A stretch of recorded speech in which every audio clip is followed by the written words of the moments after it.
Hello friends, welcome to the political philosopher. Friends, आज हम लोग वेस्टर्न पॉलिटिकल थॉट्स में एक नए थिंकर्स को पढ़ने चल रहे हैं जो है मैरी वॉलस्टनक्राफ्ट। ठीक है, मैरी वॉलस्टनक्राफ्ट को पढ़ने से पहले मैरी के बारे में थोड़ा सा हम बेसिक चीजें सीखेंगे और वो बेसिक चीजें आपके एग्जाम में हमेशा पूछी जाती हैं। तो चलिए देखते हैं कि मैरी वॉलस्टनक्राफ्ट के आइडियाज को हम किस किस तरीके से पढ़ने का प्रयास करते हैं। तो आज का जो हमारा टॉपिक होगा वो है मैरी वॉलस्टनक्राफ्ट।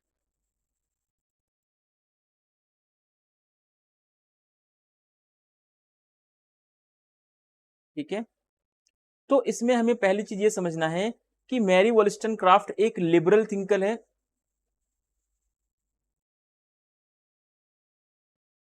यानी कि एक उदारवादी विचारक है। ठीक है, अब उदारवादी विचारक जितने भी लिबरल थिंकर्स होते हैं वो मैक्सिमम चीजों का क्या करते हैं, वो उनका एकमात्र उद्देश्य होता है कि वो व्यक्ति के अधिकारों पर ज्यादा बल दें।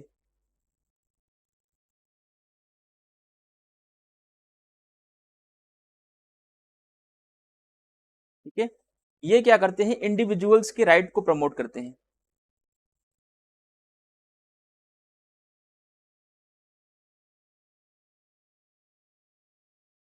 ठीक है, दूसरी चीज क्या करना है आपको, जो उदारवादी विचारक होंगे वो हमेशा रूढ़ियों का विरोध करते हैं, रूढ़ियों का, परंपराओं का।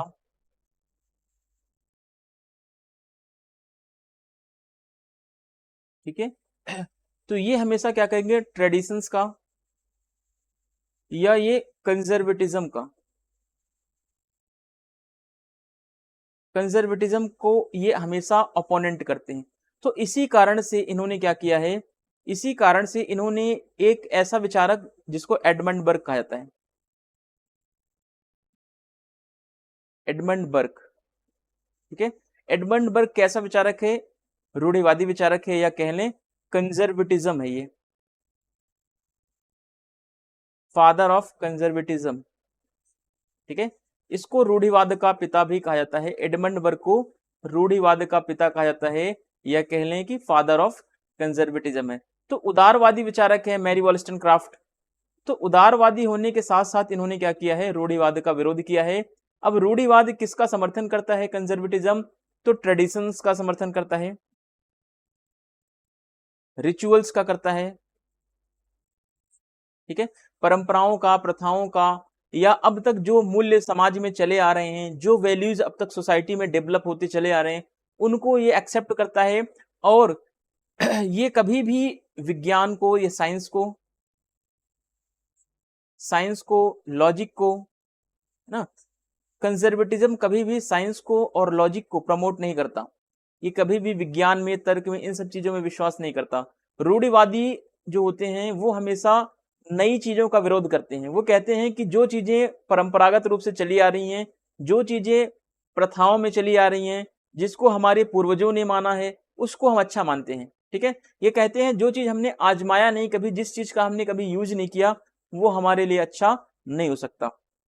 तो आपको ये समझ में आया कि उदारवादी विचारक जो हैं मैरी वॉलस्टनक्राफ्ट हैं।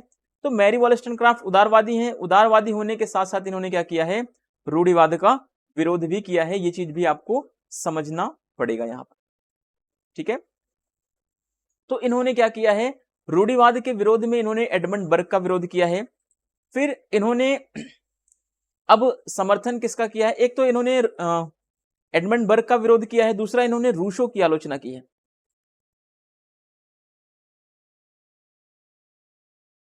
Criticism of the Rousseau. ठीक है, इन्होंने रूसो की आलोचना की है। रूसो की आलोचना इसलिए की है क्योंकि मैरी का मानना था कि रूसो ने अपनी एमाइल बुक में, ठीक है, एमाइल पुस्तक में रूसो ने स्त्रियों की शिक्षा पर बल नहीं दिया, यानी फीमेल्स की एजुकेशन पर रूसो ने ज्यादा फोकस नहीं किया। इसीलिए मैरी वॉलस्टनक्राफ्ट ने रूसो की भी आलोचना की है। अब दूसरी चीज आपको क्या समझना है, इसके अलावा एक तो ये उदारवाद है, उदारवाद से प्रभावित है। ठीक है, और इनका जो मेन विचार जाना जाता है, इनका जो मेन थॉट ऑफ प्रोसेस है वो है फेमिनिज्म को लेकर के। ठीक है, नारीवाद को लेकर मैरी वॉलस्टनक्राफ्ट को नारीवादी विचारक के रूप में हम देखते हैं खास करके उदारवादी नारीवाद।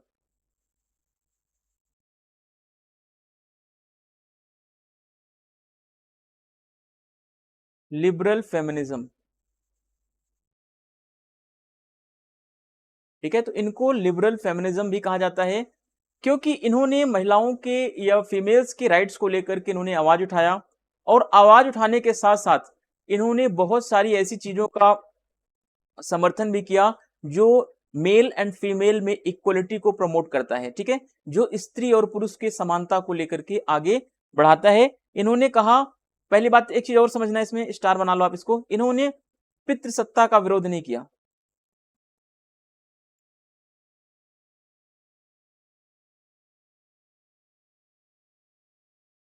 ठीक है।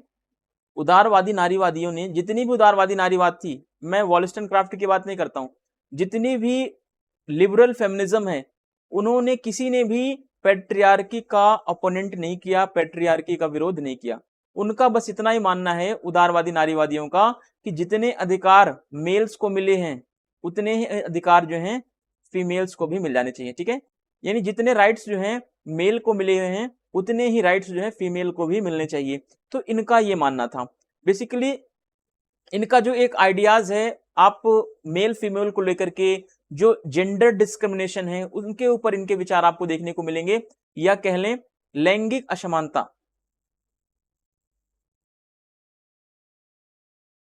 ठीक है, या जेंडर डिस्क्रिमिनेशन,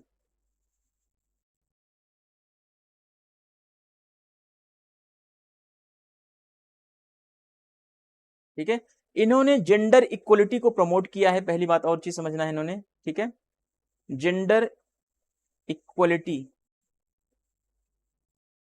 ठीक है। इन्होंने जो लैंगिक समानता को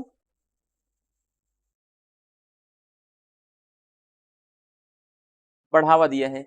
लैंगिक समानता को बढ़ावा देने का मतलब क्या है कि जो समाज में, ठीक है, जो सोसाइटी ने मेल एंड फीमेल का क्राइटेरिया बना रखा है कि मेल जो होते हैं वो सुप्रीम होते हैं एंड फीमेल जो होती हैं वो लोअर होती हैं, इंफीरियर होती हैं।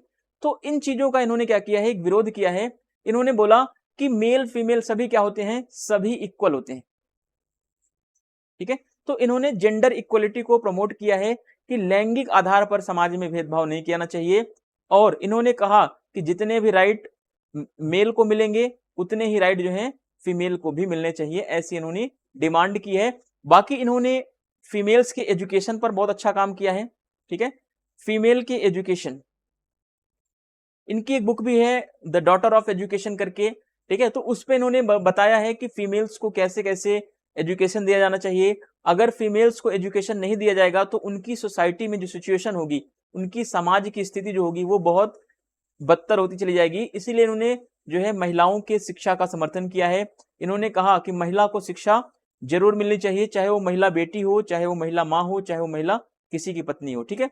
तो इन्होंने बोला कि महिला का जो शैक्षिक पृष्ठभूमि है, जो एजुकेशनल बैकग्राउंड है, उसको जरूर प्रमोट करना चाहिए, ठीक है। तो ये चीजें आपको इनके विचारों में देखने को मिलेंगी। बाकी इसके बाहर ज्यादा कुछ भी नहीं पूछता एग्जाम में, है ना। अभी तक तो जितने भी ईयर में क्वेश्चन आए हुए हैं मैरी के ऊपर, बस इन्हीं सारी चीजों में मिलाकर के पूछा गया है। और देखते हैं कि अब आगे हम पीपीटी के थ्रू किन किन चीजों का स्टडी करते हैं। तो चलते हैं अपने पीपीटी की ओर। मैरी वॉलस्टनक्राफ्ट 1759 से 1797 में इनकी डेथ हो जाती है, ठीक है। लगभग आई थिंक 35 या 36 ईयर इन दोनों के बीच में क्या होता है, टाइम पीरियड इनके लाइफ का है। अब देखते हैं, अगर आप लोग अगर पहली बार चैनल पर आए हैं तो चैनल को प्लीज लाइक सब्सक्राइब और शेयर जरूर करें। और मेरे चैनल पर आपको पूरे 10 यूनिट के कंप्लीट कोर्स मिलेंगे यहाँ पर। और अभी मैंने एक यूनिट पूरा पढ़ा दिया है पॉलिटिकल थ्योरी का, एंड पॉलिटिकल थ्योरी के chapter wise, topic wise test series मैंने बिल्कुल डिटेल में कॉन्सेप्चुअल क्वेश्चन सारे मैंने करवा रखे हैं।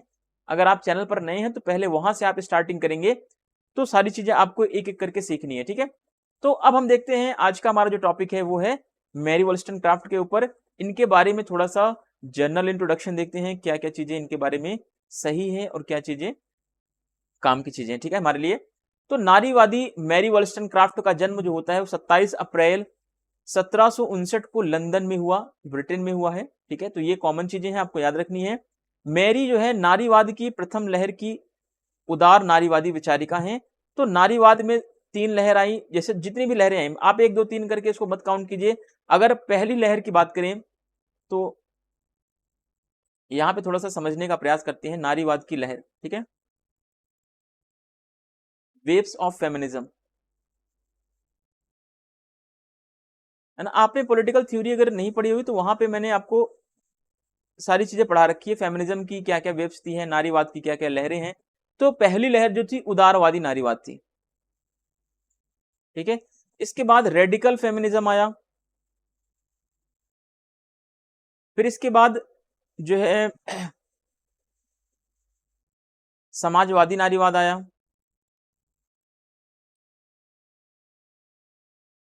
फिर इसके बाद उत्तर आधुनिकता नारीवाद, उत्तर आधुनिक नारीवाद। तो इस तरीके से नारीवाद के अलग अलग चरण चलते गए, ठीक है। तो इसके स्टेजेस जो हैं वो डेवलप होते चले गए। जैसे जैसे सोसाइटी का डेवलपमेंट हुआ वैसे वैसे फेमिनिज्म में अधिकारों की, राइट्स की डिमांड भी आगे बढ़ती चली गई। अब उदारवादी नारीवाद में केवल महिलाओं के अधिकारों की समानता पर बल दिया गया, यानी जो पहला चरण था उदारवाद का, उदारवादी नारीवाद का जो पहला चरण था, इसमें केवल महिलाओं ने पुरुषों के जितना ही अधिकारों की डिमांड की, बस कि जितने अधिकार हमें पुरुषों को मिले हुए हैं उतने ही अधिकार महिलाओं को भी मिलने चाहिए, बस इतनी ही डिमांड थी यहाँ पर। लेकिन जैसे जैसे रेडिकल फेमिनिज्म आया, रेडिकल फेमिनिज्म में पितृसत्ता को समाप्त करने की बात की गई, अधिकारों की बात तो की गई, लेकिन पैट्रियार्की को क्या किया गया, पैट्रियार्की को खत्म करने की बात भी की गई। तो ये सारी चीजें क्या होती हैं, जैसे जैसे फेमिनिज्म आगे बढ़ता जाता है, उसका मूवमेंट आगे बढ़ता है, उसकी वेव्स आगे जाती हैं, वैसे वैसे डिमांड में भी चेंजेस आते रहते हैं, ठीक है। तो जो नारीवाद की पहली लहर आई थी उसमें मैरी वॉलस्टनक्राफ्ट के विचारों का बहुत बड़ा प्रभाव देखने को मिलता है, ठीक है। महान अराजकतावादी विचारक या अराजकतावाद के पहले आधुनिक प्रस्तावक विलियम गॉडविन मैरी के क्या थे, पति थे। अब देखिए अराजकतावादी विचारक जो होते हैं, जो अनार्किस्ट होते हैं, ठीक है, अनार्सिस्ट होते हैं या अनार्किस्ट होते हैं जो विचारक, वो क्या करते हैं, वे स्टेटलेस की बात करते हैं, स्टेटलेस की बात करते हैं या राज्य के अंत की बात करते हैं, क्योंकि इनका मानना है कि राज्य क्या करता है, हिंसा करता है, राज्य जो है वायलेंस को फैलाता है, राज्य जो है व्यक्ति की प्रताड़ना करता है, राज्य जो है व्यक्ति का शोषण करता है।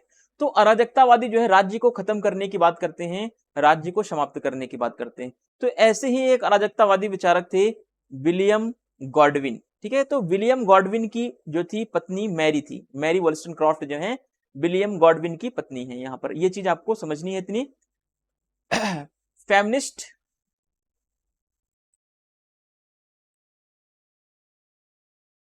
feminist Mary Wollstonecraft was born on April 27th in 1759 in London, UK.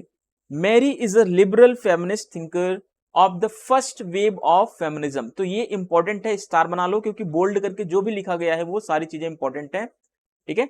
तो ये लिबरल फेमिनिज्म से जुड़ी हुई हैं, और लिबरल फेमिनिज्म की जो फर्स्ट वेव आई थी उस फर्स्ट वेव में इनका जो है मेन रोल माना जाता है।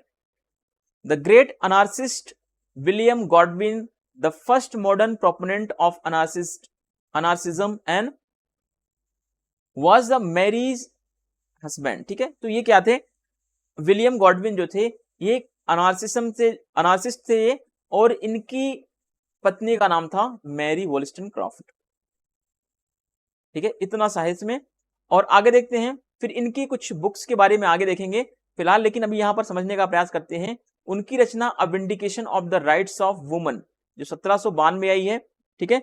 अग्रणी नारीवादी कृति है जिसमें तर्क दिया गया है कि शैक्षिक प्रणाली ने महिलाओं को शिक्षित किया होता और समान लाभ की अनुमति दी होती तो महिलाएं केवल साधारण पत्नियां नहीं रहती बल्कि प्रत्येक कार्य करने में सक्षम होती।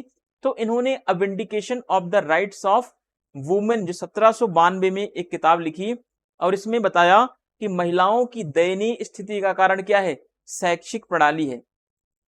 इन्होंने बताया कि एजुकेशनल सिस्टम जो है वो बहुत ही घटिया है, क्योंकि एजुकेशनल सिस्टम में या शैक्षिक प्रणाली में महिलाओं को शिक्षा नहीं दी गई है।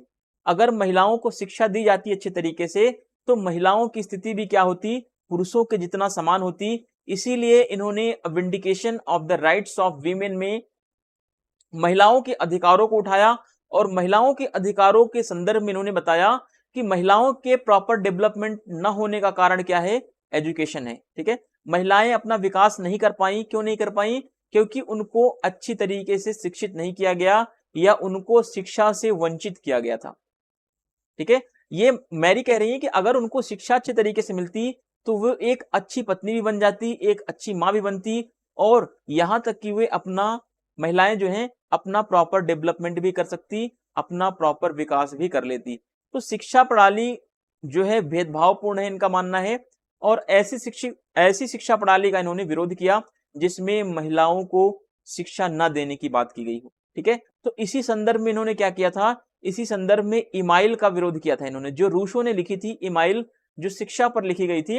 हालांकि रूसो ने इमाइल में एक कहानी, एमिल नाम का लड़का है और दूसरी एक सोफी नाम की लड़की है।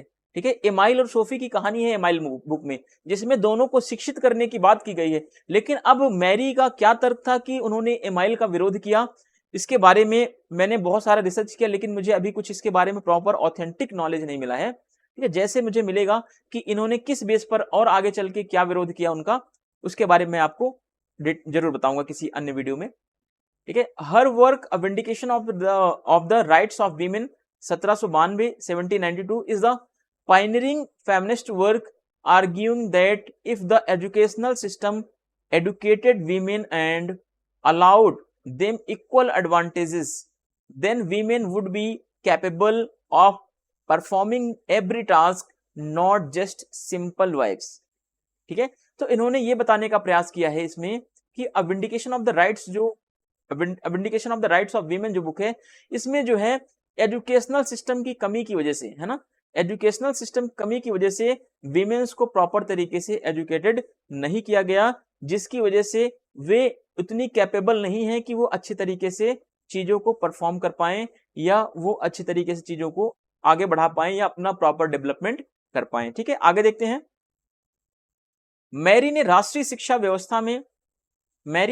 शिक्षा व्यवस्था में आमूलचूल परिवर्तन व महिलाओं की स्थिति में सुधार हेतु इन्होंने आह्वान किया। इन्होंने कहा कि जो नेशनल एजुकेशन सिस्टम है, जो राष्ट्रीय शिक्षा की व्यवस्था है, इसमें परिवर्तन बहुत जरूरी है, क्योंकि राष्ट्रीय शिक्षा की व्यवस्था ऐसी है जिसमें महिलाओं के शिक्षा की बात ही नहीं की गई। तो इन्होंने कहा, मैरी ने बोला कि महिलाओं को शिक्षा में जरूर शामिल किया जाना चाहिए। इसके लिए इन्होंने बताया कि जो नेशनल करिकुलम है, ठीक है, उसमें चेंजेस आना चाहिए, उसमें परिवर्तन होना चाहिए, और शिक्षा के क्षेत्र में महिलाओं को भी आगे आना चाहिए और महिलाओं के लिए अधिकारों की बात भी की जानी चाहिए शिक्षा के क्षेत्र में खास करके। आगे देखते हैं। 1792 में मैरी ने पेरिस में फ्रांसीसी क्रांति का निरीक्षण करने के लिए इन्होंने इंग्लैंड छोड़ दिया और वह एक अमेरिकी कैप्टन गिलबर्ट इमेल के साथ रहने लगी। अब देखो 1792 में क्या हुआ, ये पेरिस में जो फ्रांसीसी क्रांति हुई, ठीक है, फ्रांसीसी क्रांति का निरीक्षण करने के लिए, ऑब्जर्वेशन करने के लिए ये लंदन से भाग गई वहां से। ठीक है, इन्होंने लंदन को छोड़ दिया और कहां चली गई, ये पेरिस फ्रांस में चली गई, ये देखने के लिए कि फ्रांसीसी क्रांति में क्या क्या चीजें हुई, क्यों फ्रांसीसी क्रांति हुई, क्या रीजन था, क्या क्या उसमें किन किन चीजों की डिमांड की गई, किन किन चीजों को बायकॉट किया गया, उन सब चीजों का ये ऑब्जर्वेशन करने के लिए इंग्लैंड चली गई, सॉरी फ्रांस चली गई। ठीक है, इंग्लैंड से ये फ्रांस चली जाती है, ये चीज आपको ध्यान रखना है। अब देखिए फ्रांसीसी क्रांति में हुआ क्या था एक्चुअली में, तो फ्रांसीसी क्रांति जो थी वो रूढ़ियों के खिलाफ, परंपराओं के खिलाफ, प्रथाओं के खिलाफ ये क्रांति थी। ठीक है, लोगों ने अपने अधिकारों की डिमांड की, अधिकारों की मांग की लोगों ने। ठीक है, लोग स्वतंत्रता का मांग कर रहे हैं, लोग समानता की मांग कर रहे हैं, लोग बंधुत्व का मांग कर रहे हैं। ठीक है, तो फ्रांसीसी क्रांति का ये तीन बेसिकली नारा था, लिबर्टी, इक्वलिटी एंड फ्रेटर्निटी। तो ये चीज आप याद रखेंगे क्योंकि ये बार बार नेट में पूछा जा चुका है। तो फ्रांसीसी क्रांति में समानता भी थी, फ्रांसीसी क्रांति में इक्वलिटी भी थी, लिबर्टी भी थी और फ्रेटर्निटी भी थी। ठीक है, तो इन्होंने फ्रांसीसी क्रांति का समर्थन कर दिया क्योंकि ये तो उदारवाद के लक्षण थे, समानता, स्वतंत्रता, ये सारे राइट्स जो थे, है ना। तो इन्होंने, उदारवादी विचारक तो हैं मैरी वॉलस्टनक्राफ्ट, इसीलिए इन्होंने क्या किया है, फ्रांसीसी क्रांति का समर्थन किया गया है इनके द्वारा। और फ्रांसीसी क्रांति का समर्थन इसलिए भी किया गया है क्योंकि इसमें ऐसे अधिकारों की मांग की गई है जो समाज में, ये सोसाइटी में इक्वलिटी को प्रमोट करते हैं। आगे देखते हैं, मैरी वॉलस्टनक्राफ्ट एक अंग्रेज लेखिका हैं, उपन्यासकार हैं और महान नारीवादी लेखिका भी थी। तो ये कॉमन चीजें हैं, आपको ये चीज ध्यान रखना है कि इन्होंने फ्रांसीसी क्रांति का क्या किया है, समर्थन किया है। जबकि वहीं पर रूढ़िवादी विचारक एडमंड बर्क था, कंजर्वेटिज्म से जुड़ा हुआ विचारक है, रूढ़िवाद का पिता है बर्क। इसने क्या किया है, फ्रांसीसी क्रांति की आलोचना की है इसने, क्योंकि एडमंड जो फ्रांस का शासन चल रहा था वो रूढ़ियों पर चल रहा था, परंपराओं पर चल रहा था, प्रथाओं पर चल रहा था। तो फ्रांसीसी क्रांति हुई जिसमें रूढ़ियां टूट गई, परंपराएं टूट गई, प्रथाएं टूट गई। जबकि एडमंड बर्ग फ्रांसीसी क्रांति का समर्थन इसलिए कर रहा था, रूढ़ियां इसमें बनी हुई थी, है ना। तो एडमंड बर्ग जो है वो नई चीजों को स्वीकार नहीं करना चाहता था। जो क्रांति हुई, क्रांति के बाद जो नई शासन व्यवस्था आई उसको एडमंड बर्ग ने स्वीकार नहीं किया। ठीक है। Mary called for a radical changes in the national education system and improvements in the status of women. In 1792, Mary left England to observe the French Revolution in Paris and lived with an American captain Gilbert Emil. ठीक है, तो ये क्या करती हैं, England left कर देती हैं और ये फ्रेंच चली जाती हैं, फ्रांस जाती हैं, क्या करने के लिए, ऑब्जर्व करने के लिए कि फ्रेंच रेवोल्यूशन में क्या क्या चीजें हुई, वहां पर क्या क्या वहां पर इंसिडेंट्स हुए, क्यों फ्रेंच रेवोल्यूशन हुई, फ्रेंच रेवोल्यूशन के क्या क्या रीजंस थे, उन सब का ये ऑब्जर्वेशन करने के लिए इंग्लैंड को छोड़ करके फ्रांस चली जाती है। ठीक है। Mary Wollstonecraft was an English writer, novelist and great feminist author. उन्हें उदारवादी नारीवाद की जननी भी कहा जाता है, तो ये भी इंपॉर्टेंट है, ये भी याद रखेंगे आप। ठीक है। मैरी नारीवाद की प्रथम लहर की आधार स्तंभ है, यानी अगर बात करें तो नारीवाद की शुरुआत जो है, फेमिनिज्म की शुरुआत जो है, ठीक है, फेमिनिज्म की फर्स्ट वेव की शुरुआत, नारीवाद की प्रथम लहर की शुरुआत जो है वो मैरी वॉलस्टनक्राफ्ट के विचारों में आपको देखने को मिलेगा और नारीवाद के आधार स्तंभ भी इनको माना जाता है। आगे देखते हैं, जॉन लॉक के उदारवाद से ये प्रभावित हैं और उदारवाद से प्रभावित होने के साथ साथ इन्होंने एक बुक लिखी, a vindication of the rights of women, जो 1792 में लिखी गई। यह हिंदी में कभी कभी आ जाता है क्वेश्चन कि नारी अधिकारों का औचित्य, ठीक है, की वजह से क्या है, ये बहुत ज्यादा फेमस हुई इनकी book. She is called the mother of liberal feminism, most important है। Mary is the pillar of the first wave of feminism. ठीक है, तो मैरी को क्या बोला जाता है, ये है फर्स्ट वेव ऑफ फेमिनिज्म की पिलर मानी जाती है। Influenced by the liberalism of John Locke, ये जॉन लॉक के लिबरलिज्म से इन्फ्लुएंस्ड है बहुत ज्यादा, और इन्फ्लुएंस्ड होकर इन्होंने क्या लिखी, एक book, a vindication of the rights of women, जो 1792 के अंदर लिखी गई मोस्ट इंपॉर्टेंट बुक है। आपको मैं अभी इनके बुक्स की तरफ ले चलूंगा और बुक्स को एक एक करके यहां पर समझने का प्रयास करेंगे, और एक बुक को क्या करना है आपको, जितने बुक्स हैं इनकी उसको सीक्वेंस में याद रखना है। ठीक है, इसको क्रमानुसार याद करें,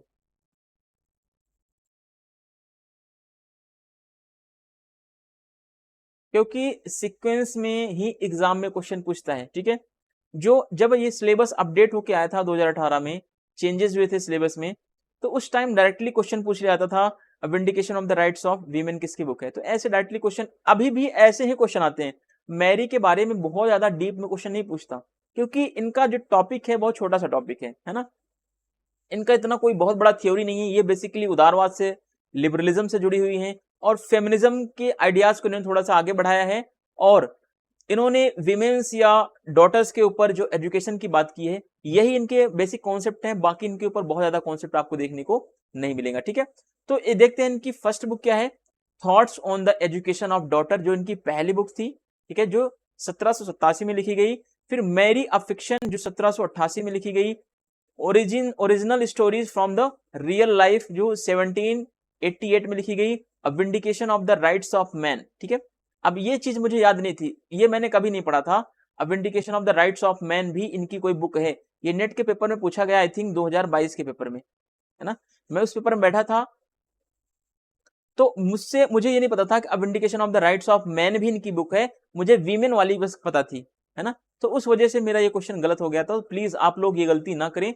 मैन और वीमेन के ऊपर दोनों की बुक्स हैं इनके, vindication of the rights of man, vindication of the rights of women, है ना। जो वीमेन के ऊपर बुक है उसका थोड़ा सा जो क्या कहते हैं उसका फुल नेम क्या है, A vindication of the rights of women with structures on political and moral subjects। कभी कभी ये पूरा पूछ लेता है नाम, तो अगर आप अदर स्टेट के एग्जाम दे रहे हैं, जैसे सेट वगैरह का एग्जाम देते हैं, तो ये एग्जाम में वहां पे भी पूछने के चांसेस बने होते हैं, या नेट में भी पूछ सकता है ऐसा। इसका पूरा नाम क्या है बताइए, ठीक है। तो ये गलतियां आप ना करें, जो भी पढ़े आप पूरा पढ़ें और छोड़ने का प्रयास ना करें, ठीक है। इतनी चीजें आपको बुक्स के ऊपर क्लियर होनी चाहिए कि इनकी बुक्स जो है सीक्वेंस में आपको क्रम से याद होना चाहिए। और फॉर एक बुक और इनकी रह गई है यहाँ पर, an historical and moral view of French revolution, जो 1794 में लिखी गई, ठीक है। अब देखते हैं मैरी वॉल्सटनक्राफ्ट के नारीवादी विचारों को, इन्होंने नारीवाद के ऊपर क्या विचार दिया। यह उदारवादी नारीवादी महिला विचारक हैं, ठीक है, यानी कि ये ऐसी फेमिनिस्ट थिंकर हैं जिन्होंने लिबरलिज्म को प्रमोट किया, जिन्होंने उदारवाद को आगे बढ़ाया। अगला पॉइंट, यह उदारवादी नारीवाद का समर्थन करने वाली प्रथम महिला विचारक है, ठीक है। तो ये पहली ऐसी महिला विचारक हैं जिन्होंने उदारवादी नारीवाद को आगे बढ़ाया या नारीवाद का इन्होंने समर्थन किया। यानी कि मान सकते हैं कि नारीवाद के विचारों का जो प्रभाव देखने को मिलता है वो मैरी वॉल्सटनक्राफ्ट के विचारों से ही शुरू होता है। अब देखिए, जिन्होंने जीवन के प्रत्येक क्षेत्र में महिलाओं के लिए समान अवसर की वकालत की, ठीक है। अब देखो, ये पैट्रियार्की का विरोध नहीं कर रही हैं, मैरी वॉल्सटनक्राफ्ट पैट्रियार्की का विरोध नहीं कर रही, ये कह रही हैं कि जितने अधिकार मेल्स को मिले हैं, जितने राइट्स मेल्स को मिले हैं, उतने ही राइट्स जो है फीमेल्स को मिलने चाहिए, बस हमें इतना ही चाहिए, बस ये केवल इतना ही डिमांड कर रही है, ठीक है। मैरी वॉल्सटनक्राफ्ट ने अपनी रचना लिखी a vindication of the rights of women 1792 में महिलाओं के लिए समान अधिकार तथा विशेषाधिकार का समर्थन भी किया इन्होंने, ठीक है। तो ये इंपॉर्टेंट है, vindication of the rights of women में इन्होंने फीमेल्स के राइट्स की बात की, वीमेन्स के राइट्स की बात की।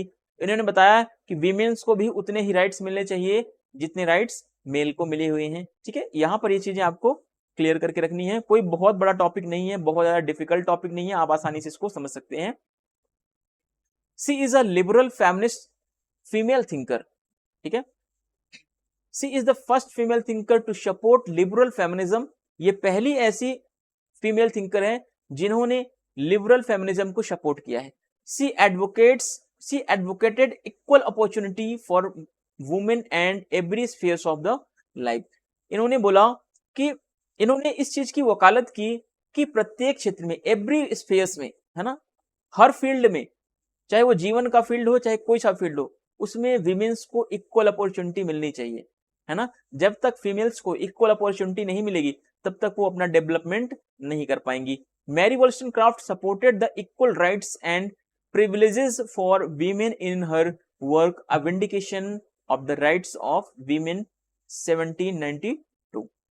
तो ये जो a vindication of the rights of women book है, इसमें वीमेन्स के राइट्स को लेकर के इन्होंने बात की है कि वीमेन्स को वो सभी राइट्स मिलने चाहिए जो एक मेल्स को मिले हुए हैं, ठीक है। जितने राइट्स मेल को हैं उतने ही राइट्स जो हैं फीमेल्स को भी मिलने चाहिए। तो ये मैरी वॉल्सटनक्राफ्ट का मेन थीम है। फिर आगे देखते हैं, मैरी वॉल्सटनक्राफ्ट का मानना है कि यदि महिलाओं को शिक्षा के समान अवसर प्राप्त होंगे तो राजनीतिक तथा सामाजिक जीवन में लैंगिक भेदभाव को समाप्त किया जा सकता है, ठीक है। अब यहाँ पर लैंगिक भेदभाव की बात की जा रही है, तो एक होता है, समझने का प्रयास करेंगे यहाँ पर आप थोड़ा सा, एक होता है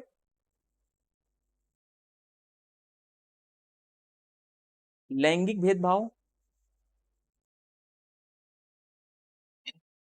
देखिए, लैंगिक भेदभाव क्या है, जेंडर डिस्क्रिमिनेशन।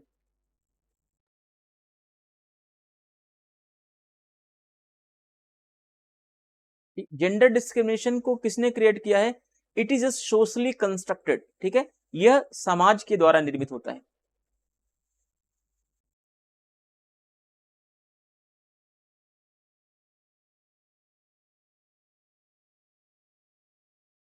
ठीक है, अब यहां पर एक चीज और समझेंगे, एक होता है सेक्स और एक होता है जेंडर, है ना। सेक्स एंड जेंडर में अंतर होता है। सेक्स जो होता है ये बायोलॉजिकल होता है, यानी कि यह एक जैविक संकल्पना है ना। देखिए अब सेक्स के थ्रू हम ये आइडेंटिफाई करते हैं कि कौन मेल है और कौन फीमेल है, ठीक है। ये तो क्या है, ये एक बायोलॉजिकल कॉन्सेप्ट है कि हम मेल एंड फीमेल में एक अंतर करने के लिए ये पता करते हैं कि कौन मेल है कौन फीमेल है, ठीक है। लेकिन जो जेंडर होता है, जो ये जेंडर क्या है, it is a social constructed, यह समाज के द्वारा बनाया गया है,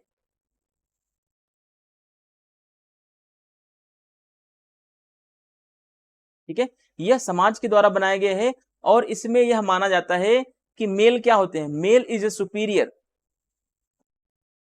and female is an inferior, ठीक है। मेल को सर्वोच्च माना गया है, वहीं पर फीमेल को निम्न दर्जा दिया गया है, ठीक है। ये किसने बनाया है, ये सोसाइटी ने बनाया है, यह पितृ सत्तात्मक समाज ने बनाया है, खास करके पितृ सत्तात्मक समाज ने बनाया है, पैट्रियार्कल सोसाइटी ने बनाया है,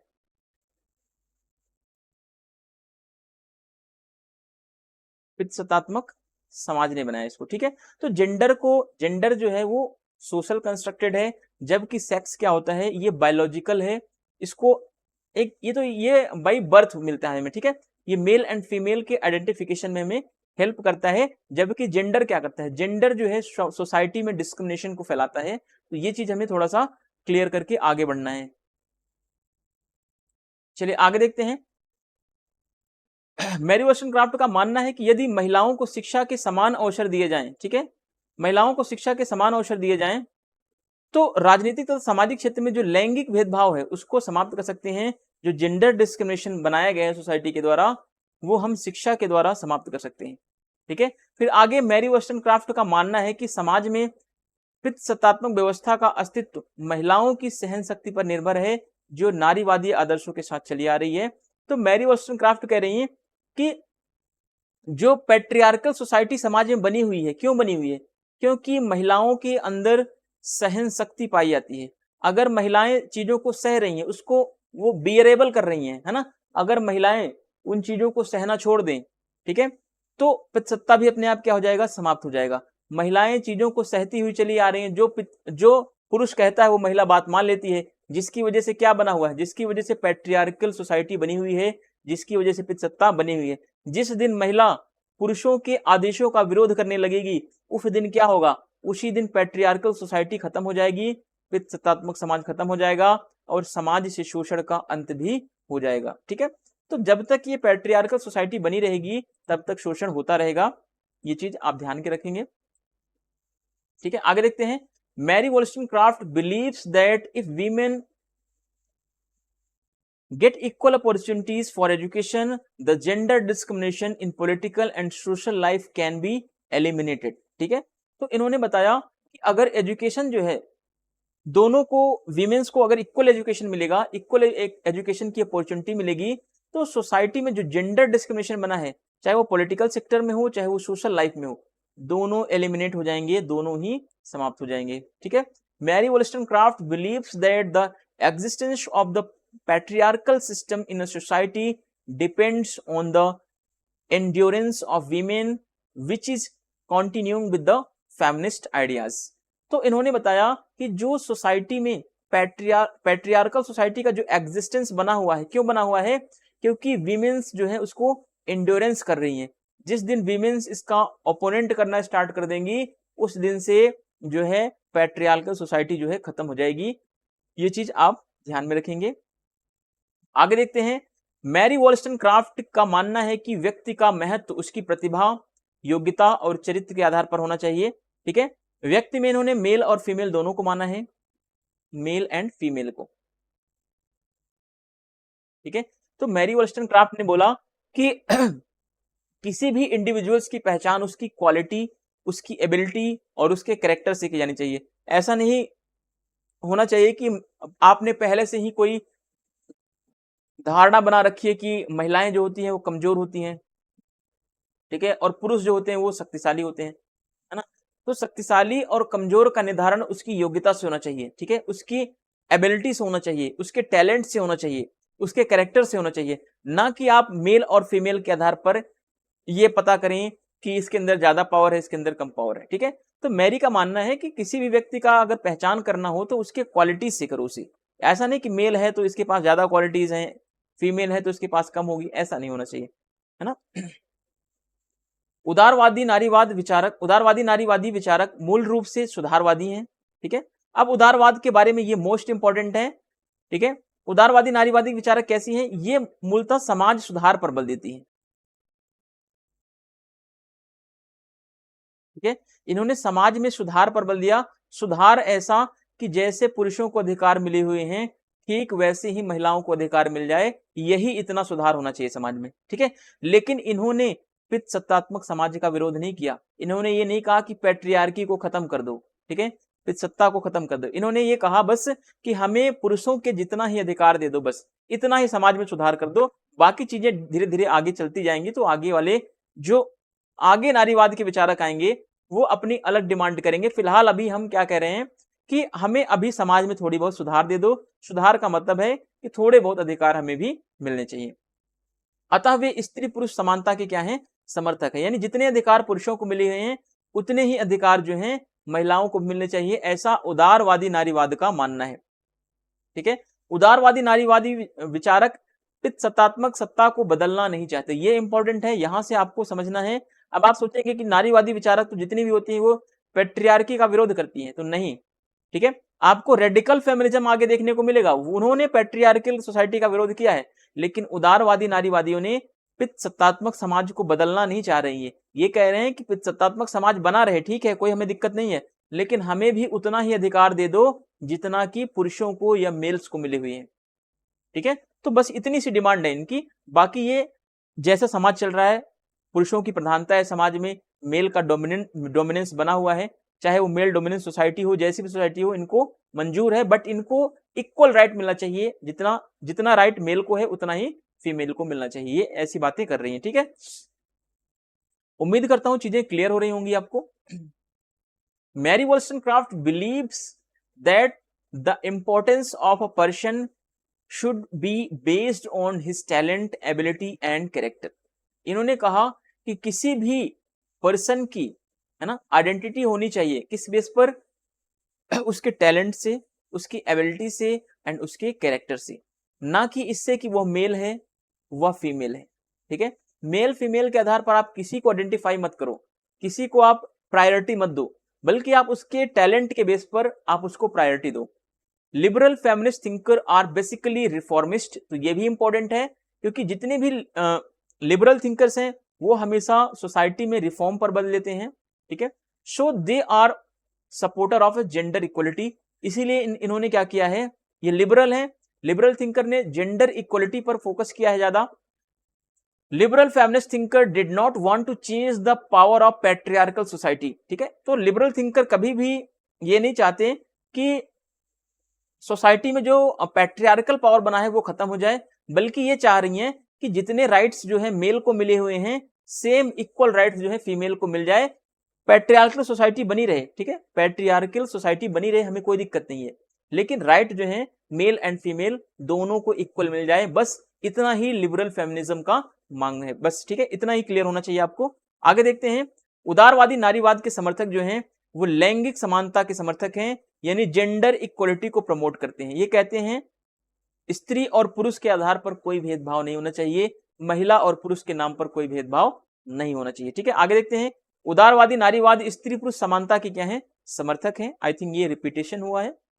मैरी ने अधिकारों के संबंध में कहा कि उतना ही अधिकार महिलाओं को मिलना चाहिए जितना अधिकार पुरुषों को मिला है, तो ये चीजें हम कई बार सीख चुके हैं। Supporter of liberal feminism are supporter of gender equality, most important है। Liberal feminism is a supporter of gender equality. Mary said regarding rights that women should, ठीक है, that women should get the same rights as a men. इन्होंने बोला कि जितने rights main को मिले हैं उतने ही राइट्स वीमेन्स को भी मिलने चाहिए। तो इन्होंने जो है जेंडर इक्वलिटी, राइट की इक्वलिटी, इन सबको इन्होंने प्रमोट किया है, बेसिकली खास करके जो लिबरल फेमिनिज्म है। ठीक है, अब देखते हैं मैरी वॉल्सटनक्राफ्ट के शिक्षा संबंधी विचार या views on the women's education.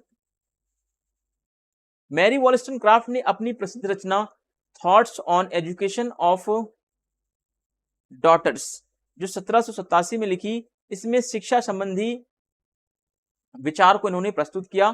ठीक है, इन्होंने डॉटर्स के एजुकेशन पर ज्यादा बल दिया, इन्होंने लड़कियों के एजुकेशन पर ज्यादा बल दिया अपनी इस फेमस पुस्तक में। मैरी वॉलस्टनक्राफ्ट ने अपनी इस रचना के माध्यम से ब्रिटिश मध्यम वर्ग की महिलाओं में शिक्षा के संबंध में जागरूकता लाने का प्रयास किया। अब देखो आपने, इन्होंने मध्यम वर्ग को क्यों चुना?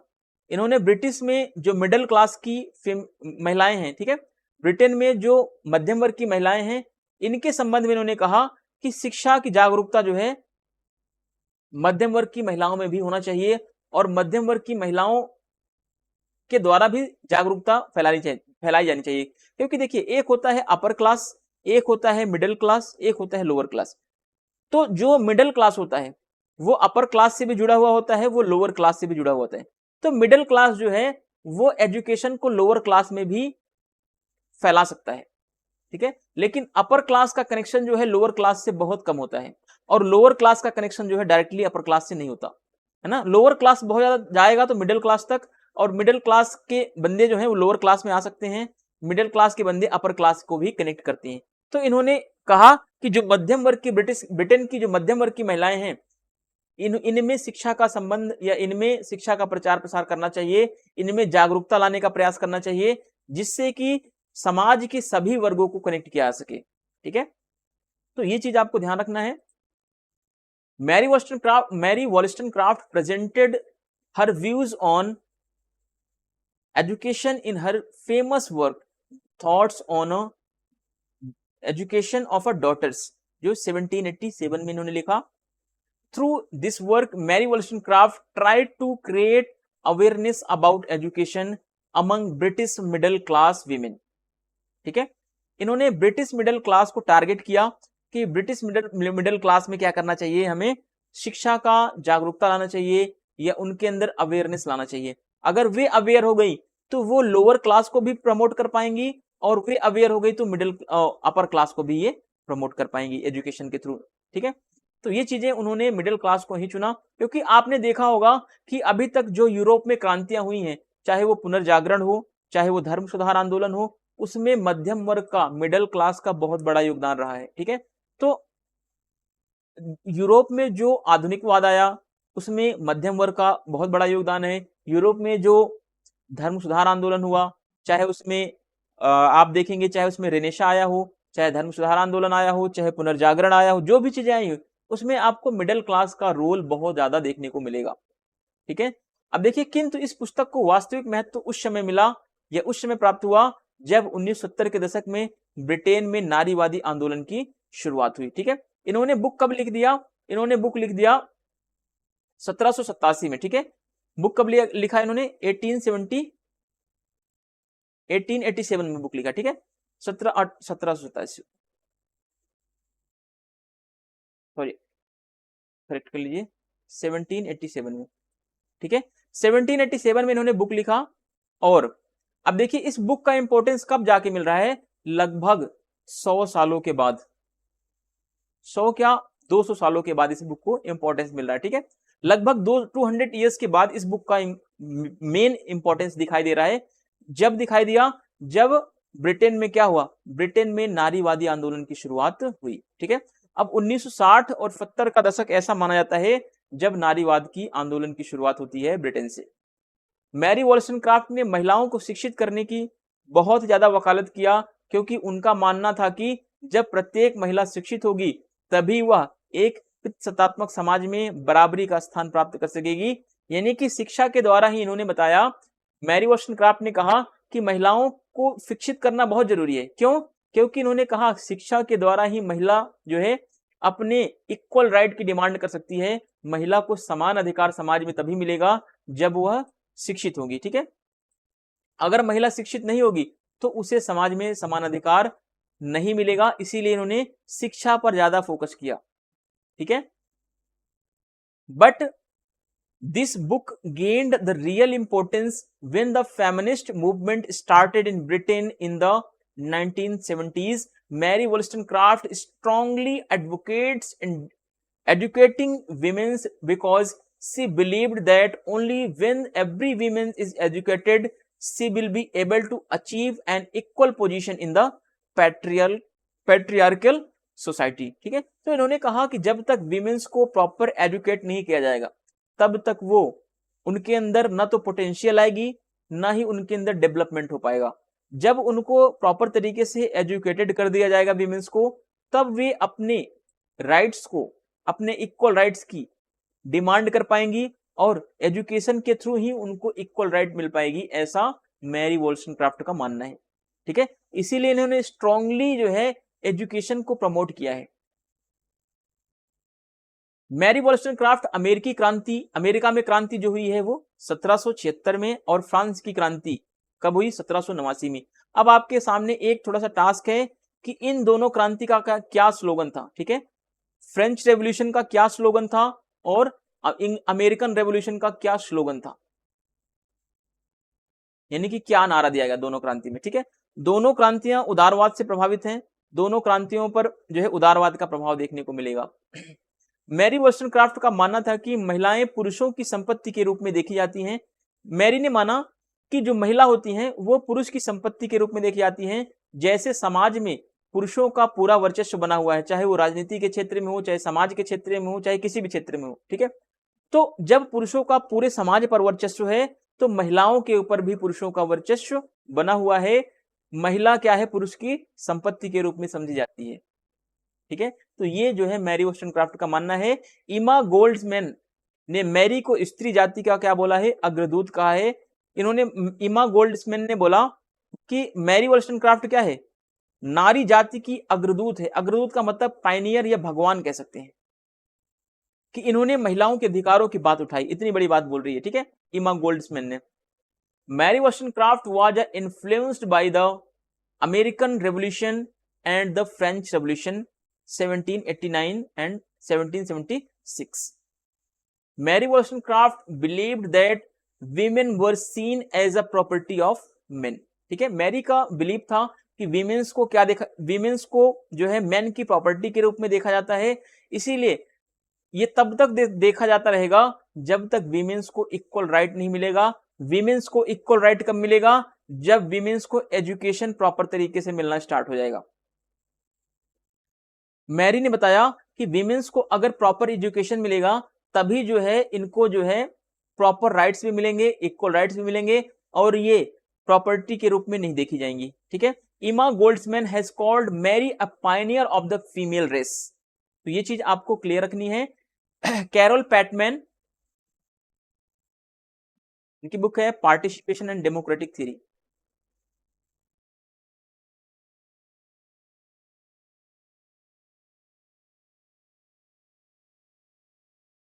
डेमोक्रेटिक थियरी सी पैटमैन की। ठीक है, ये कह रही हैं कि मैरी वह पहली राजनीतिक सिद्धांतकार थी जिसने आलोच्य के रूप में व्यवस्थित तरीके से सेक्सुअलिटी, विवाह, श्रम का लैंगिक विभाजन व नागरिकता को अंतः संबंधित किया। इन्होंने बताया कि मैरी वॉलस्टनक्राफ्ट एक पहली ऐसी नारीवादी विचारक हैं जिन्होंने एक सिस्टमेटिक तरीके से सेक्सुअलिटी, विवाह और श्रम का लैंगिक विभाजन, नागरिकता, इन सबको एक इंटरकनेक्टेड रूप में देखा, अलग अलग रूप में नहीं। सेक्सुअलिटी भी क्या है? विमेन्स का क्या है? एक पार्ट, यानी कि फेमिनिज्म के एक पार्ट के रूप में देखा जाता है। विवाह भी क्या है? महिलाओं के शोषण का एक कारण है। सेक्सुअलिटी भी शोषण का कारण है। श्रम भी क्या है? लैंगिक विभाजन भी क्या है? ये सब क्या है?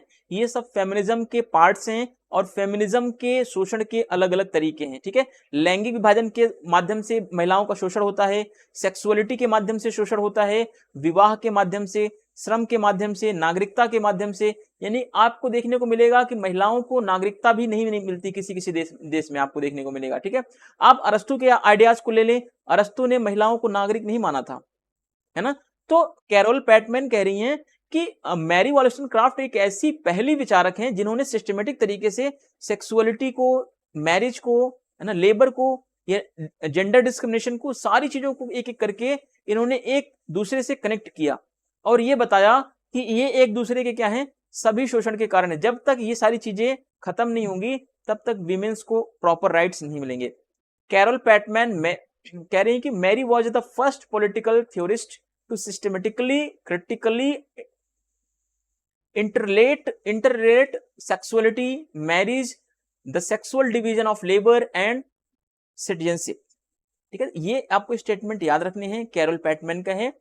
अब आगे देखते हैं, एडमंड बर्ग की आलोचना करती हैं मैरी वॉल्स्टनक्राफ्ट। क्यों करती हैं? क्योंकि एडमंड बर्ग जो है वो कंजर्वेटिज्म से जुड़ा हुआ है, वो रूढ़िवादी विचारक है, यहां तक कि ये फादर ऑफ कंजर्वेटिज्म भी इसे कहा जाता है, रूढ़िवाद का पिता भी इसे माना जाता है। जब आपने अनुदारवाद पढ़ा होगा, आपके टॉपिक में पॉलिटिकल थ्योरी में अनुदारवाद का टॉपिक है, या रूढ़िवाद अनुदारवाद सारे एक ही मतलब होते हैं इनके। ठीक है, मैरी ने 1790 में एक पुस्तक लिखी, a vindication of the rights of man.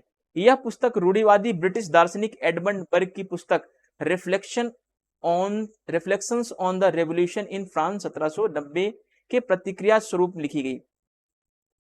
ठीक है, अब देखिए reflection on the French revolution जो लिखी है, reflection on the revolution in France जो पुस्तक लिखी गई, इसमें एडमंड बर्ग ने क्या किया है?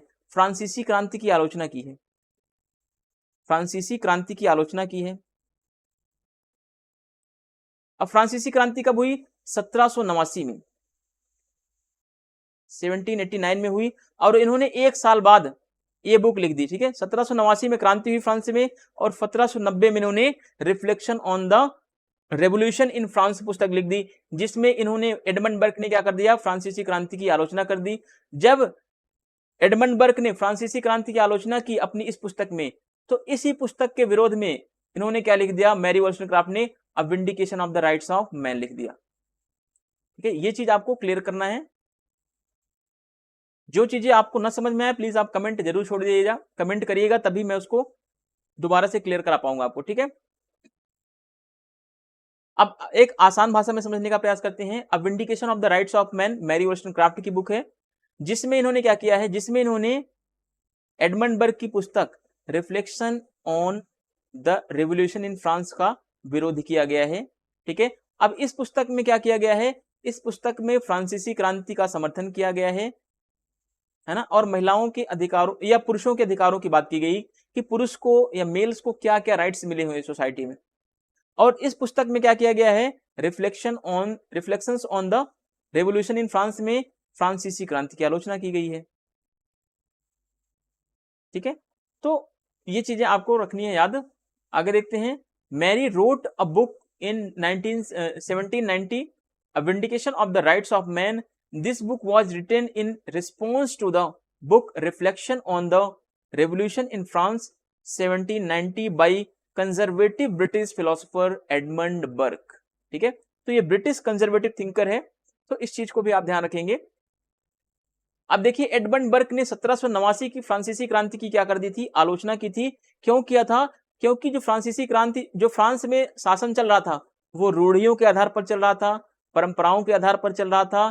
तो क्रांति करके उन रूढ़ियों को, उन परंपराओं को समाप्त कर दिया गया, और उसकी जगह पर एक नई व्यवस्था लाई गई, है ना, जो स्वतंत्रता और समानता के आधार पर होगी। क्योंकि अभी तक फ्रांस में क्या चल रहा? अभी तक फ्रांस में जार का शासन चल रहा था।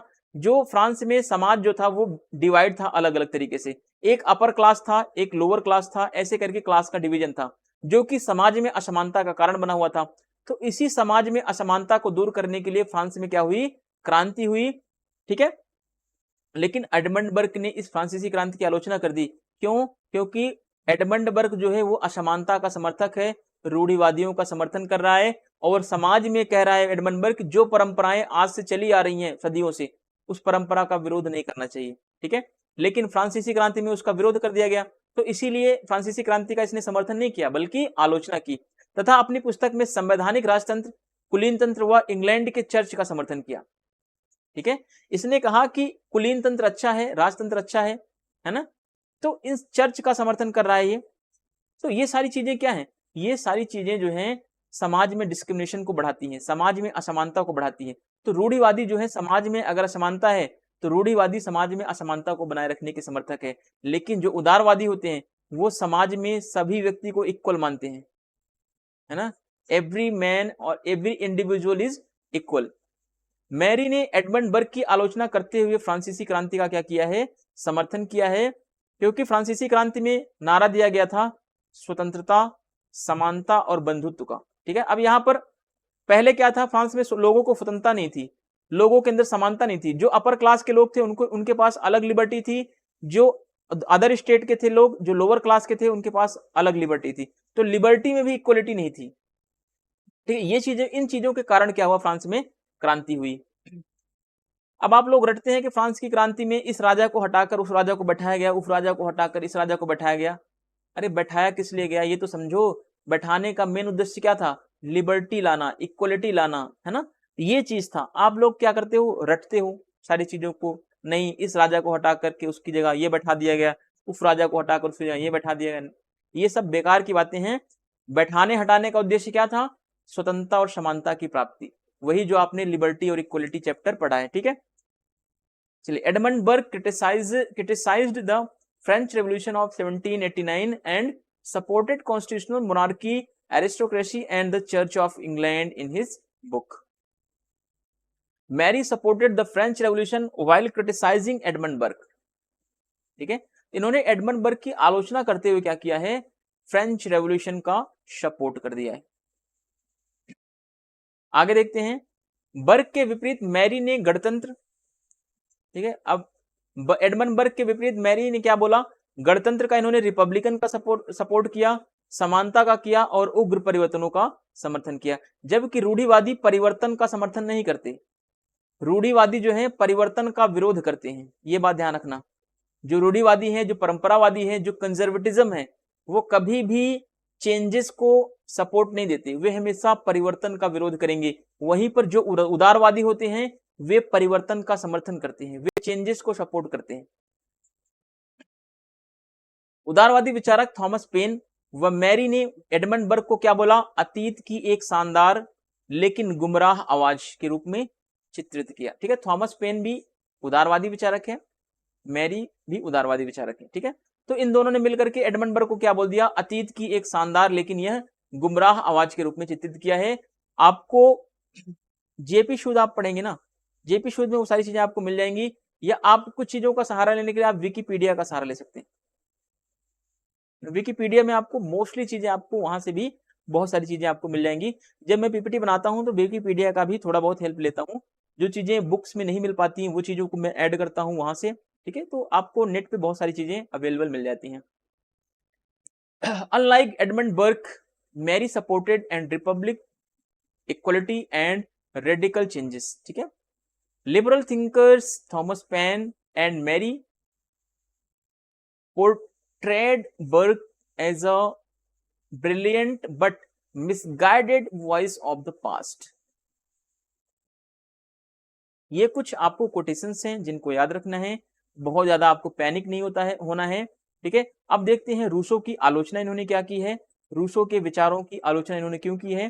क्योंकि रूसो ने, इनका मानना था मैरी का कि रूसो ने महिलाओं की शिक्षा के ऊपर प्रॉपर ध्यान नहीं दिया, जिस वजह से इन्होंने उसकी आलोचना कर दी। देखते हैं, रूसो द्वारा लिखी गई शिक्षा की रचना एमाइल एजुकेशन पर लिखी गई रूसो की सबसे महत्वपूर्ण रचना है, जिसकी कड़ी आलोचना करती है मैरी, जिसमें रूसो ने महिलाओं को केवल घरेलू कार्यों के लिए उपयोगी बताया और शिक्षा की बात नहीं की। ठीक है, जबकि मैंने आपको पढ़ाया था एमाइल में एक एमाइल नाम का लड़का है और दूसरी एक सोफी नाम की लड़की है, जिसको शिक्षा के द्वारा उसके अंदर नैतिकता का प्रचार प्रसार कैसे किया जाएगा उसके बारे में वहां पर बताया गया है। ठीक है, वो आपको इग्नू में भी, इग्नू की बुक में भी आपको मिल जाएगा, क्योंकि मैंने वो कंटेंट इग्नू से लिया था। और जबकि यहां पर बताया गया है कि आलोचना की है इन्होंने, ठीक है, रूसो की एजुकेशन सिस्टम की। अब किस बेस पर आलोचना की है, मुझे तो इसमें कंट्राडिक्शन लगता है, और वही चीज मैं रिसर्च करने का प्रयास कर रहा था, लेकिन मुझे अभी ऑथेंटिक रिसोर्सेज से कहीं भी कुछ चीजें नहीं मिली हैं। जैसे मुझे ऑथेंटिक रिसोर्सेज चीजें मिलेगी मैं कमेंट बॉक्स में इसको टैग कर दूंगा, प्लीज आप लोग वहां से देख लीजिएगा। ठीक है, जो चीजें कंट्राडिक्शन रहती है मैं आपको खुद बता देता हूं, नहीं तो आप लोग परेशान होते हैं कि सर रूसो को जब आपने पढ़ाया था तो आपने यहाँ पे बताया था कि दोनों की, मेल एंड फीमेल की एजुकेशन पर बात की गई थी, है ना, क्योंकि सोफी नाम की एक लड़की थी और एक एमाइल नाम का लड़का था, उन दोनों को लेकर के एजुकेशन के थ्रू कैसे उनके अंदर मोरालिटी डेवलप की जाए, उनके अंदर नैतिकता का कैसे विकास किया जाए, समाज में उनको किस तरीके से रखा जाए शिक्षा के माध्यम से, वो सारी चीजें वहां पर बताई गई थी। अब देखिए, रूसो के जवाब में इन्होंने एक बुक लिखी, vindication of the rights of women लिखा, और महिलाओं की शिक्षा पर इन्होंने बहुत ज्यादा फोकस किया। He strongly criticized Rousseau's educational work Emile, in which Rousseau said that women are useful only for household work. In reply to Rousseau, he wrote Vindication of the Rights of Women and laid great the emphasis on the women's education. ठीक है, तो women's की education पर ज्यादा focus किया है, ज्यादा इन्होंने बल दिया है मैरी ने। और इनकी जो फेमस बुक है vindication of the rights of women, तो ये चीज भी आप याद रखेंगे। कुछ इनकी गिनी चुनी पुस्तकें हैं जो एग्जाम में पूछी जाती हैं, बाप को बहुत ज्यादा पैनिक नहीं होना कि यार ये पढ़ना है, ये पढ़ना है, ये पढ़ना है, नहीं। आपने जो पढ़ा है उसको आप बिल्कुल अपने मन में मोरलिटी के थ्रू आप बिल्कुल आराम से उसको रिविजन कीजिए, जल्दबाजी में नहीं। जल्दबाजी में आपसे कोई काम नहीं होगा, है ना। तो आप सारी चीजों का एक एक करके रिवीजन करते रहें। ऐसा नहीं कि आप एक बार पढ़ लें फिर उसके बाद उसको अब 4 महीना ना पढ़ें, एक बार पढ़ें उसको 5 दिन के बाद 3 दिन के बाद दोबारा रिवीजन करें, चाहे उसको एक सरसरी निगाह से देखते रहें, तब चीजें आपके माइंड में सेटअप हो पाएंगी, नहीं तो आप भूलते चले जाएंगे, पढ़ते जाएंगे, भूलते जाएंगे। ठीक है, अब ये उदारवादी विचारक हैं तो उदारवादी मूल्यों का समर्थन करेंगी। A strong supporter of the liberal values, इनके आइडियाज में आपको लिबरल वैल्यू का सपोर्ट देखने को बहुत ज्यादा मिलेगा। मैरी वॉलस्टनक्राफ्ट उदारवादी मूल्यों की प्रबल समर्थक थी। इन्होंने उदारवाद के जो मूल्य होते हैं, स्वतंत्रता, समानता, बंधुत्व, ठीक है, राइट्स, इन सब चीजों का इन्होंने फोकस किया है, बहुत ज्यादा इन पर बल दिया है। उन्होंने पुरुषों की भांति महिलाओं को भी विवेकशील माना है, बौद्धिक माना है तथा तर्कशील प्राणी के रूप में स्वीकार किया है। इन्होंने कहा जैसे पुरुष बुद्धि विवेकशील होते हैं वैसे ही महिलाएं भी होती हैं, यानी इन्होंने स्त्री पुरुष में किसी भी प्रकार की असमानता की बात नहीं की।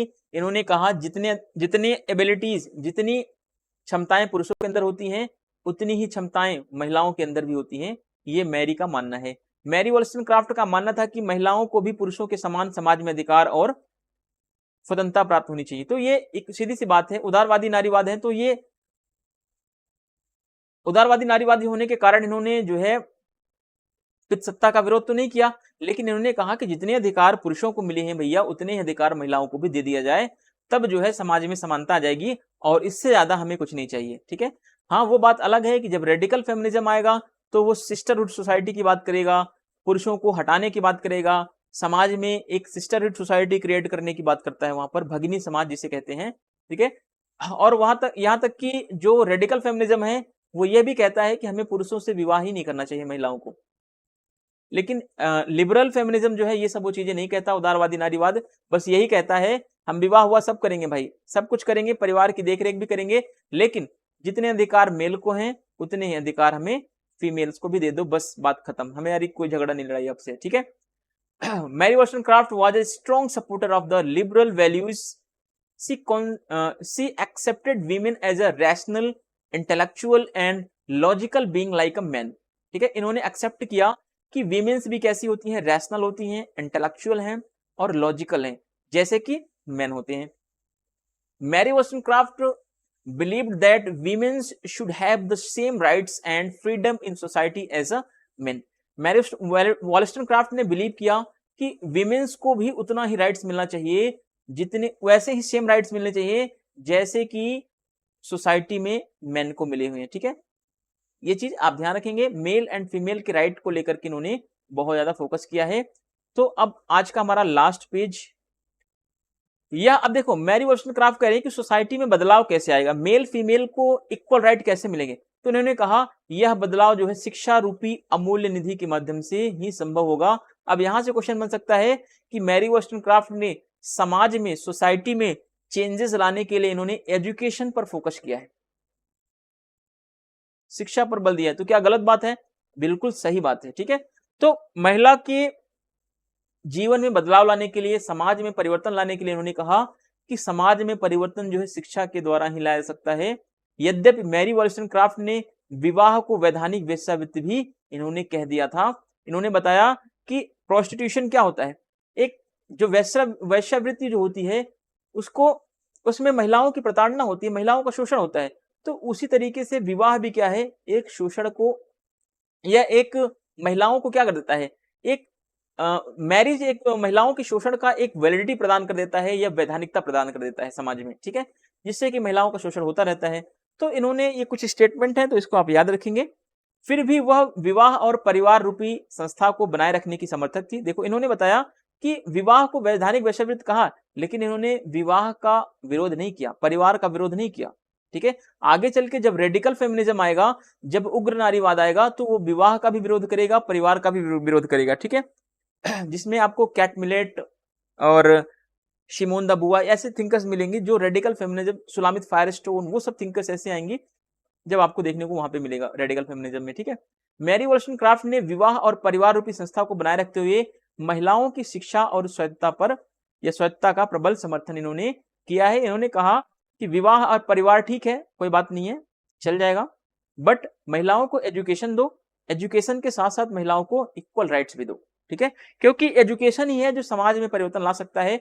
आज के समाज को देखो, आज महिलाएं जितना समाज में पढ़ लिख ले रही हैं, लड़कियां जितना पढ़ ले रही हैं, आज से 50 साल पहले महिलाओं को पढ़ने का उतना अधिकार नहीं था। महिलाएं केवल घर में चौका बर्तन, है ना, ये सब घरेलू कार्य करती थी। लेकिन आज महिलाएं क्या है, आज महिलाएं जो है, लड़कियां जो घर से निकल के अलग अलग सिटी में, दिल्ली में, इलाहाबाद में, है ना, जयपुर, है ना, अलग अलग कोटा में आप देखेंगे, अलग अलग जगह पे आपको देखने को मिलेगा कि विमेन्स का पार्टिसिपेशन एजुकेशन में बढ़ रहा है। ऐसा क्यों हो रहा है? क्योंकि समाज में बदलाव आ रहा है। बदलाव शिक्षा के द्वारा आ रहा है। ये शिक्षा नहीं होती तो लोगों के अंदर चेंज भी नहीं आता। ठीक है, this change is possible only through the invaluable treasure of education. Although Mary Wollstonecraft called marriage a legal prostitution, still she was a supporter of maintaining the institution of marriage and family. Mary Wollstonecraft strongly supported women's education and autonomy while maintaining the institution of marriage and family. तो इस तरीके से इन्होंने marriage and family का support तो किया, लेकिन इन्होंने विमेंस के इक्वल राइट का भी सपोर्ट किया है कि सोसाइटी में विमेंस को इक्वल राइट्स भी मिलने चाहिए। तो इस तरीके से आज का हमारा एक पूरा कंप्लीट टॉपिक एक ही वीडियो में होगा, क्योंकि बहुत बड़ा टॉपिक नहीं है ये, और बहुत ज्यादा कॉन्सेप्ट आपको इसमें देखने को नहीं मिलेंगे। उदारवाद, शिक्षा पर बल, समाज सुधार पर बल, है ना, इन सब चीजों के बारे में आपको इतना 2-3 कुछ कॉमन टॉपिक्स हैं। रूढ़िवाद का विरोध, एडमंड बर्ग, रूसो का विरोध, ये सारी चीजें आपने पढ़ लिया है। तो बस आपका बस एक ही काम है कि आप बुक्स को रट लो, है ना, बुक्स को रट लेंगे तो आपका काम बन जाएगा। एग्जाम में अगर क्वेश्चन आएगा तो आप एक क्वेश्चन यहाँ से आसानी से, जितने भी क्वेश्चन आएंगे आप उसको हैंडल कर लेंगे। बहुत टफ ये चैप्टर नहीं है। इसके बाद हम देखेंगे कि हीगल का शायद से आई थिंक जो भी टॉपिक होगा, है ना, हम सीक्वेंस वाइज पढ़ने का प्रयास कर रहे हैं कि एक सीक्वेंस में थिंकर्स का क्रम चलता रहे। जैसे कि आपने अभी इसके पहले रूसो को पढ़ा, रूसो के बाद फिर आपने यहाँ पे, ठीक है, वो चीजें आपको क्लियर हो जाएंगी, आपको टेंशन लेने की जरूरत नहीं है। जितनी पॉसिबल है, जितना मैक्सिमम चीजें हो सकता है, मैं आपको अपने कंटेंट में प्रोवाइड करने की कोशिश करता हूँ कि आपका एग्जाम का कोई भी पॉइंट्स, कोई भी क्वेश्चन छूटने ना पाए, है ना। और इसके साथ साथ आपको एक बात और ध्यान रखनी है कि जो मैं ये टॉपिक पढ़ा दिया हूँ आपको, ठीक है, इसके अलावा मैं क्वेश्चन भी करवाऊंगा। ठीक है, क्वेश्चन जब करवाऊंगा तो जो चीजें इसमें रह गई हैं, है ना, वो चीजें मैं वहां से भी कवर करवा दूंगा। क्वेश्चन करने के बाद आपके पास कोई भी एक्सक्यूज नहीं बचेगा कि सर मेरा यहाँ से क्वेश्चन नहीं हुआ, है ना। क्वेश्चन कर लेंगे आप प्रैक्टिस, तो आप कहेंगे सर आप ऐसा कुछ भी नहीं बचा जो मैरी के बारे में हम नहीं जानते या हम क्वेश्चन नहीं कर सकते। ठीक है, तो ये पोटेंशियल आपके अंदर मैं लाऊंगा, लेकिन आप पेशेंस बना के रखें और चैनल से जुड़े रहें। चैनल को लाइक, सब्सक्राइब और शेयर जरूर करें, और चैनल पर नए हैं तो प्लीज चैनल को शेयर भी करें। ठीक है, thank you, thanks for watching. मिलते हैं नए वीडियो में नए चैप्टर के साथ।